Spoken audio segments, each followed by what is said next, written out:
Wait, wait, wait, wait, wait, wait, wait, wait.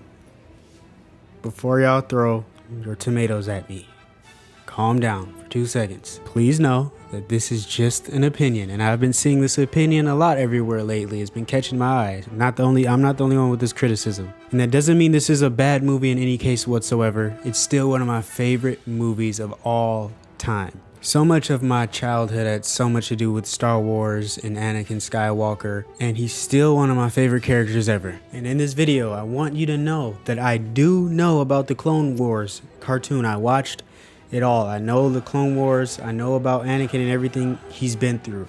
But this video I'm basing off of just the movie when it came out. Before the Clone Wars cartoons, before we got all that depth and insight into everything Anakin had been through during the Clone Wars. I just want to say this is based on that movie and when it came out. I also do want to say everything leading up to Anakin turning to the dark side is valid. It's justified. It all makes sense. And is actually well thought out and pretty in depth. From him being taken away from his mom and being told he's the chosen one, put a lot of responsibility on his shoulders. So there are a lot of expectations with him when it comes to the prophecy. His fear of losing Padme and his visions, the influence of Palpatine, his mistrust of the council and how they treated him. All of that is completely justified. But I want you to go back to when this was originally created, before the Clone Wars lore and TV show. When Anakin turned on the Jedi, it completely broke my heart as a kid. But I feel like some of the things he did in that movie was such a huge leap,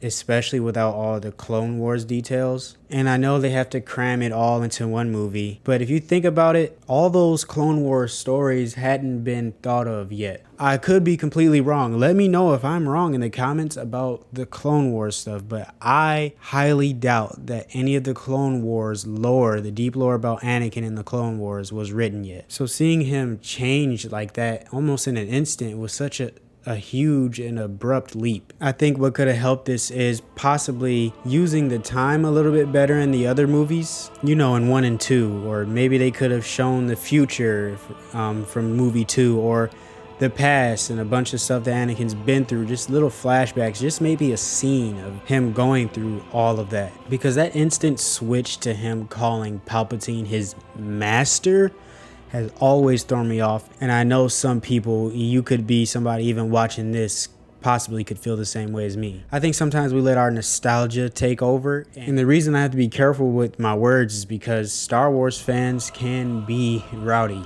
Any fan of any property, if you speak out against it and say they did something wrong even a little bit, oh my God, I've already experienced it before with One Piece. But think about this, he then immediately goes to killing kids. Like, that's kind of insane, man. So even if you excuse with the part with him calling Palpatine master, because, you know, Palpatine had already been working on him for a while, brainwashing him and confusing him, you just think of the next leap, which was in that same day killing kids, let alone the Jedi Order. Like, he's killing everyone and everything he's ever known. You could argue that because he takes or plays a part in killing Mace Windu, that he feels he has to completely dive into the dark side, and so from there he just completely embraces his role. Sometimes I just wish he would have blocked Mace Windu's attack instead of just completely slicing off his hand or something, but the story had to move forward. So I think it's just the leap to killing kids and everything, and all of this to save Padme. She wouldn't even want that. But I think that's what really pushed me to making this video, because I had been thinking about this for a while.